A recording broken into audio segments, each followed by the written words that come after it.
नमस्कार मित्रांनो, संजय गांधी निराधार अनुदान योजना, श्रावणबाळ योजना व इतर सर्व निराधार अनुदान योजनेतील लाभार्थ्यांसाठी मोठी अपडेट आहे, महत्त्वाची बातमी आहे। मित्रांनो, आता डिसेंबर महिन्याचे पेन्शन कधी मिळणार असा प्रश्न सर्व लाभार्थ्यांना पडलेला आहे। तर मग हे डिसेंबर महिन्याचे पेन्शन काही जण सांगतायत 20 तारखेपर्यंत मिळतील, 25 तारखेपर्यंत मिळतील, परंतु मित्रांनो अजूनपर्यंत कोणती महत्त्वाची अपडेट आलेली नाही। तरी या योजनेसंदर्भात तहसील कार्यालयातून महत्त्वाची बातमी आलेली आहे। 31 डिसेंबरपर्यंत आता लाभार्थ्यांना काम करावे लागणार आहे। ही शेवटची संधी आहे असे तहसीलदारांनी या ठिकाणी सांगितलेले आहे, परिपत्रकाच्या माध्यमातून त्यांनी काढलेले आहे। तर मग 31 डिसेंबरपर्यंत आपल्याला कोणकोणती कामे करावी लागणार आहे आणि डिसेंबर महिन्याचे पेन्शन कधीपर्यंत मिळू शकते या संदर्भात आपण सविस्तरपणे माहिती या व्हिडिओमध्ये बघणार आहोत। तरी मित्रांनो, हा व्हिडिओ शेवटपर्यंत बघा आणि चॅनलवरती नवीन असाल तर चॅनलला सबस्क्राइब करा, बेल आयकॉनला क्लिक करा। मित्रांनो, या ठिकाणी आपण बघू शकता सोलापूर जिल्ह्यातील ही बातमी आहे। या निराधार लाभार्थींना मिळणार दरमहा 2500 रुपये। UDID आधार कार्ड संलग्न नसल्यास मिळणार नाही लाभ। मग आता UDID आणि आधार कार्ड संलग्न नसल्यास या ठिकाणी लाभ मिळणार नाही अशी माहिती तहसील कार्यालयातून आलेली आहे। त्यामुळे तुमचे आता आधार कार्ड आणि UDID कार्ड संलग्न असणे गरजेचे आहे, जोडलेले असणे गरजेचे आहे। मित्रांनो, सामाजिक न्याय व विशेष सहाय्य विभागाने म्हणजे सरकारने दिव्यांग निराधार योजनेतील अनुदानात वाढ करत दरमहा 2500 म्हणजे 2500 रुपये देण्याचा निर्णय घेतलेला आहे। जिल्ह्यातील तब्बल 12,762 लाभार्थ्यांना याचा फायदा होणार आहे।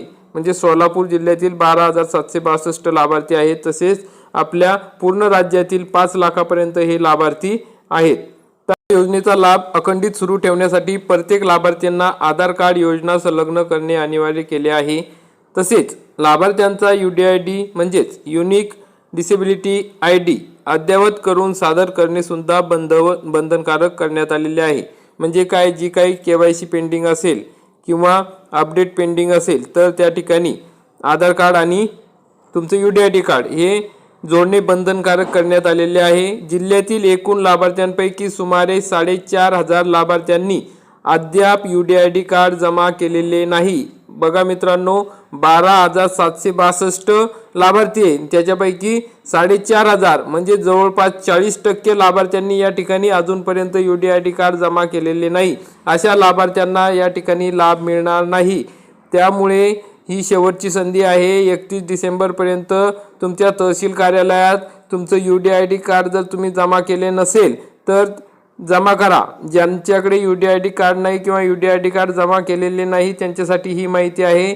ज्यांच्याकडे आहे त्यांनी सर्व लाभार्थ्यांनी UDID कार्ड हे तहसील कार्यालयात जमा केलेले आहे। पूर्ण राज्यातील लाभार्थ्यांसाठी ही सूचना आहे। संजय गांधी निराधार अनुदान योजना, श्रावणबाळ राज्य निवृत्तीवेतन योजना व इंदिरा गांधी राष्ट्रीय दिव्यांग निवृत्तीवेतन योजनेमधील जे काही दिव्यांग लाभार्थी आहेत त्यांची UDID व आधार कार्ड संलग्न करणे बंधनकारक करण्यात आलेले आहे। तसेच दिव्यांग लाभार्थींनी योजनेला आपला UDID कार्ड क्रमांक व आधार क्रमांक संलग्न असल्याची खातरजमा करावी। म्हणजे मित्रांनो, तुमच्या योजना तुम्ही लाभ घेत आहेत, तुम्हाला 2500 रुपये मिळायचे असेल तर तुमच्या योजनेला तुमचा आधार कार्ड आणि तुमचा UDID क्रमांक हा संलग्न आहे किंवा नाही, म्हणजे DBT पोर्टलला तुमचं आधार कार्ड आणि तुमचं UDID कार्ड हे त्या ठिकाणी DBT पोर्टलला नोंद करणे गरजेचे आहे, संलग्न करणे गरजेचे आहे, जेणेकरून त्याचा लाभ नियमित सुरू राहील। विशेष सहाय्य योजनेअंतर्गत लाभ घेणाऱ्या सर्व दिव्यांग लाभार्थ्यांनी आपले अपडेट केलेले आधार कार्ड व UDID कार्डची छायांकित प्रत म्हणजे झेरॉक्स आणि बँक पासबुकची झेरॉक्स छायांकित झेरॉक्स या ठिकाणी संबंधित तहसील कार्यालयातील संजय गांधी निराधार योजनेच्या शाखेत जमा करावी लागणार आहे। अशा प्रकारची सर्व राज्यातील लाभार्थ्यांना या सूचना आहे। जर जमा केली असेल ना तर जाण्याची गरज नाही, बंधनकारक करण्यात आलेले आहे। काही लाभार्थ्यांना माहितीच नाही, जुने फक्त दिव्यांगाचे दाखले आहेत आणि त्याच्यावरच ते लाभ घेत आहेत। आता UDID कार्ड नसेल तर पैसे मिळणार नाही, तर ते कार्ड कसं काढायचं? तर सामाजिक न्याय व विशेष सहाय्य विभागाने योजनेतील दिव्यांग लाभार्थ्यांना UDID कार्डचे बंधन घातलेले आहे। याशिवाय दिव्यांग प्रमाणपत्र आता ऑनलाईन डिजिटल असावे अशी अट आहे। हे एक महत्त्वाचं आहे। ज्या लाभार्थ्यांकडे जुने हाताने लिहिलेले दिव्यांग प्रमाणपत्र असतील ते आता चालणार नाही। तर तुम्हाला ऑनलाईन दिव्यांग प्रमाणपत्र काढावे लागणार आहे. ते लगेच निघते. तुम्ही CSC सेंटरवर म्हणजेच ग्राहक सेवा सेंटरवर कॉम्प्युटरवर जाऊन तुम्ही त्या ठिकाणून काढून घेऊ शकता. उपचार रुग्णालयातील दिव्यांग विभागातून लाभार्थींना प्रमाणपत्र मिळते. त्या लाभासाठी लाभार्थी 40% वर दिव्यांग असणे आवश्यक आहे.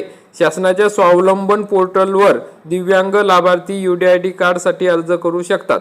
बघा, जे स्वावलंबन पोर्टल आहे, स्वावलंबन वेबसाईट आहे, स्वावलंबन असं नाव टाकायचं किंवा UDID कार्ड असं नाव टाकलं तरी त्या वेबसाईटवर तुम्हाला माहिती येईल आणि त्या वेबसाईटवर तुम्ही या ठिकाणी कार्ड काढू शकता. मग नव्याने लाभ घेणाऱ्या लाभार्थींना दिव्यांग प्रमाणपत्र, UDID कार्ड, रहिवासी व वयाचा दाखला आणि आधार कार्ड द्यावे लागते. त्या अर्जदाराचे वार्षिक उत्पन्न 50,000 रुपयापेक्षा कमी असणे आवश्यक आहे. जे दिव्यांग UDID कार्ड काढायचं असेल तर तुमच्याकडे ऑनलाईन दिव्यांग प्रमाणपत्र असणे गरजेचे आहे, हे मात्र लक्षात असू द्या. निराधार योजनेच्या लाभार्थींसाठी आता तहसील कार्यालयातून बघा अशा पद्धतीची सूचना देण्यात आलेली आहे. दिव्यांग कल्याण विभागाच्या 27 जून 2024च्या शासन निर्णयानुसार दिव्यांग लाभार्थींच्या विविध योजना व सवलतींचा लाभ घेण्यासाठी UDID कार्ड अनिवार्य केले आहे.